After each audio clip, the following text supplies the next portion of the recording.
అనారోగ్యం, ఉద్యోగం, వ్యాపారం అప్పులతో బాధపడుతున్నారా? వెంటనే జేకేఆర్ గురువు గారికి కాల్ చేసి అపాయింట్మెంట్ తీసుకోండి. గురుగారు నమస్కారం అండి. ఓం శ్రీ మహాగణాధిపతయే నమః. గురుగారు, ఇంతకు ముందు మీరు చెప్పారు మనకి శ్రీవారికి మీరు తిరుమలలో చేసే మహా అద్భుతమైన అర్చన పూజల గురించి. అయితే దీంట్లో ప్రతి ఒక్కరూ పాల్గొనాలి అని చెప్పారు మీరు. అయితే పాల్గొనొచ్చు అండ్ ఈ పూజలో మీరు స్థానం అనేది తీసుకోవచ్చు అని చెప్పారు. అయితే ఏదైనా ప్రత్యేకమైన వాళ్ళు ఉన్నారంటే కంపల్సరీ వీళ్ళు మాత్రం ఈ పూజలో కంపల్సరీ ఈ పూజ చేయించుకోవాలి అని అన్నా ఉందా? స్వామి వారికి కొన్ని పేర్లు ఉన్నాయి. ఆపద మొక్కుల వాడు, అనాథ రక్షకుడు, వడ్డీ కాసుల వాడు అని స్వామివారికి పేర్లు ఉన్నాయి. ఊరికే పెట్టలమ్మా ఏవి కూడా. మనం జీవితంలో మొక్కు అని మనకి ఏదైనా కష్టంగా ఏదో ఒక మొక్కు మొక్కేసుకుంటాం.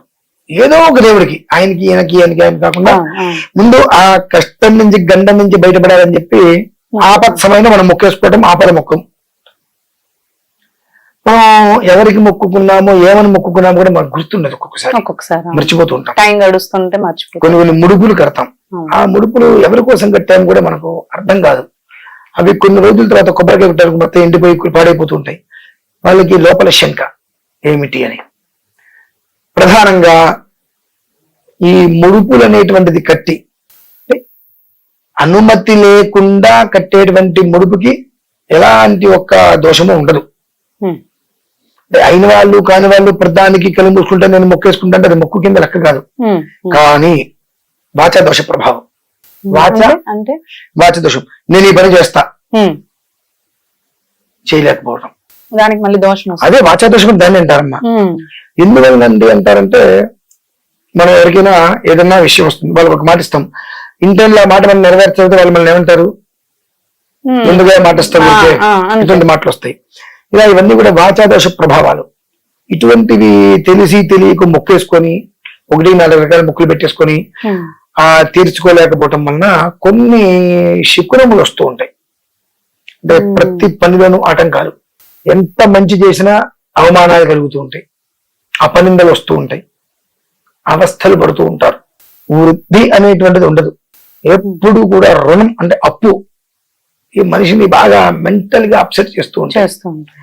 ఎంత ప్రయత్నం చేసినప్పటికీ కూడా అన్ని రకాలుగా అవకతవకలు జరిగిపోయి అన్నిట్లకి కూడా బదనం అవుతుంటాం మనం.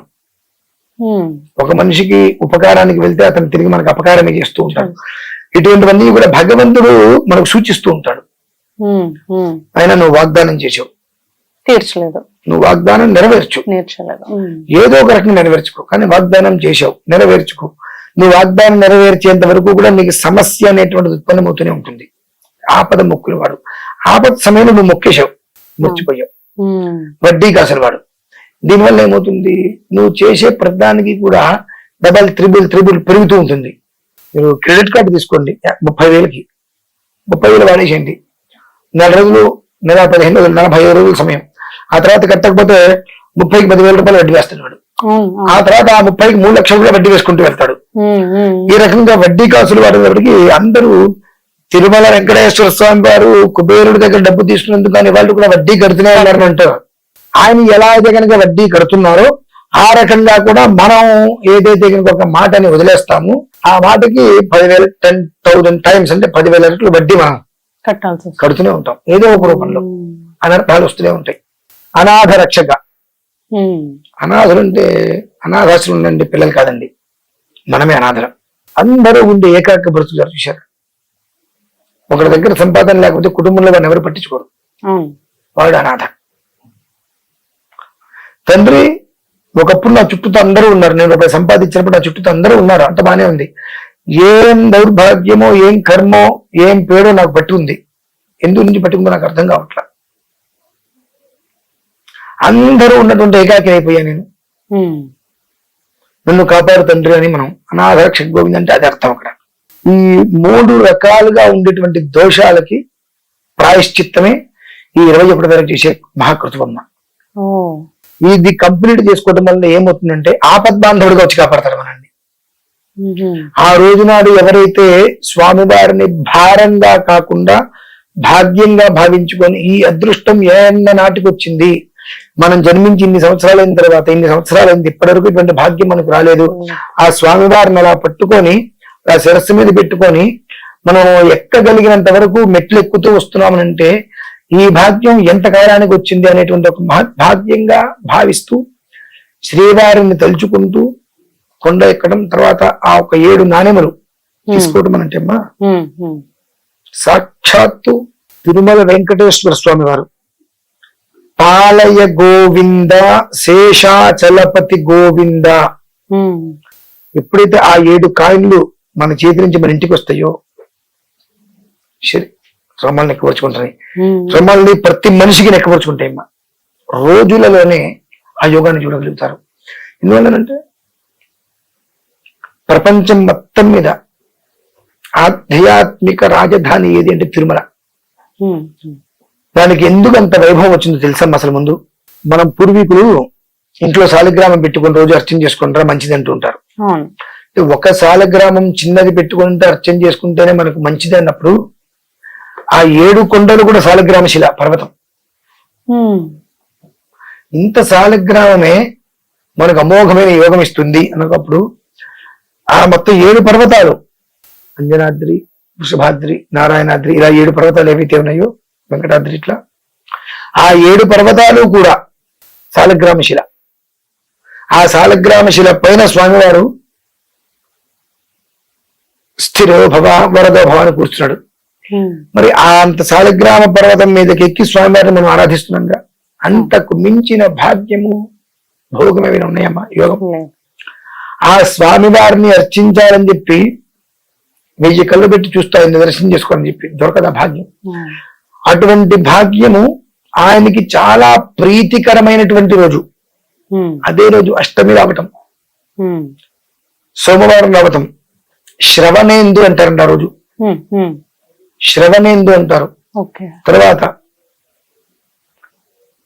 శ్రవణాష్టమి అని అంటారు. శ్రవణ అష్టమి, శ్రవణాష్టమి అని అంటారు. సోమాష్టమి అని అంటారు. ఉదయం సూర్యోదయానికి ఉత్తరాషాఢ నక్షత్రం ఈ సోమవారంతో కలిపి ఇవన్నీ రావటం మూలాన అమోఘమైనటువంటి యోగ ఫలదాయకం అనేటువంటిది ఏర్పడుతుందమ్మా. ఆ కారణం దృష్టిలో ఉంచుకొని ఇలా అనేక రకములైన అవస్థలు ఇబ్బంది పడుతూ ఉన్నారు, అవస్థల్లో ఉన్నారు. ఆ శ్రీవారు ఒక్కసారి కరుణ వారందరి మీద పడితే వారందరి జీవితాలు ఒక్కసారిగా ఆ విరబూసినటువంటి పుష్పము వలె ప్రకాశిస్తాయి. వారి యొక్క జీవితం యొక్క ఉద్దేశంతో ఆ రోజు నాడు అక్కడ తులసీ దళార్చన, సువర్ణ పుష్పార్చన, తిరుమల సప్తగిరి నామార్చన, అనంతరం ఆ ఒక్క పాత్రతోటి కొండ మీదకి వెళ్ళి జ్యోతి ప్రజ్వలన ఇవన్నీ కూడా చెయ్యాలి. తర్వాత వారందరికీ కూడా 7 కాయిన్లు కూడా ప్రసాదంగా అందివ్వాలంటానికి మూల కారణం ఏమిటంటే జన్మంలో కొన్ని యోగాలు కొన్ని రకాలుగా ఆపాదిస్తూ ఉంటాయి.